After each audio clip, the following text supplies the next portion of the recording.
What exactly is wrong with the shack? What is so dangerous about the shack?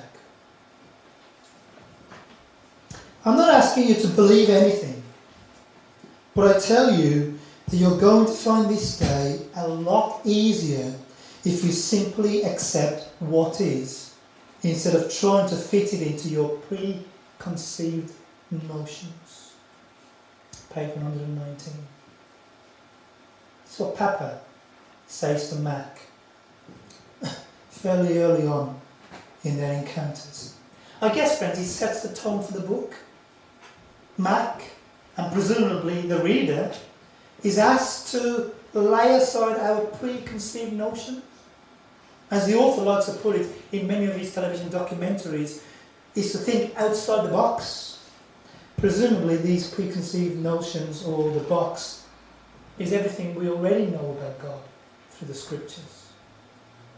So what I want to ask of us all, friends, as we enter the shack, on the contrary, to be alert, to be critical, to be thinking, to be discerning. Friends, as we enter the shack, listen alertly. Let's hear what's really going on. I want to give you the dangers in bite-sized chunks, something you can take away with you. The notes you have those on, as well as all the resources, or some of the resources that I've used in putting this seminar together. And I want to give them to you under 6 headings. And the first is this. The headings are in order of their danger to the faith. And the first is this, and the most significant of all.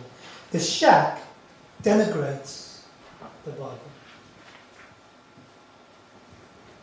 The shack denigrates the Bible. This first danger pops his head up early in the book. It's disturbing, I find, that a book which is all about God, supposedly speaking, and most of the book is just dialogue between God and Mac.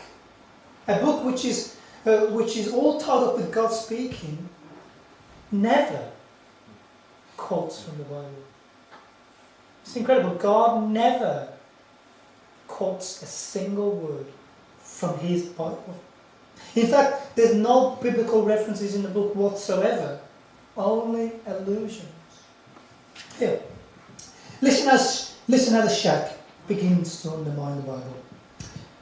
In seminary, Max speaking, he had been taught, this is the author writing, he had been taught that God had completely stopped any overt communications with moderns, such as us, preferring to have them only listen to and follow sacred scripture, properly interpreted, of course. God's voice had been reduced to paper, and even that paper had to be moderated and deciphered by the proper authorities and intellects. It seemed that communication with God for Westerners was mediated and controlled by the intelligentsia. Nobody wanted God in a box, just a book, especially an expensive one bound with gilt edges, I misspelled that on the screen there. There should be gilt, G-I-L-T, as in the gold edges of the Bible, or was that gilt edges? Do you see what he's doing? I want you to listen carefully to what the shack is saying. He's retelling Mac his bad experiences of his college days, a college experience which I loved. Can you see, friends, it's a sleight of hand assault on a key element of Christianity.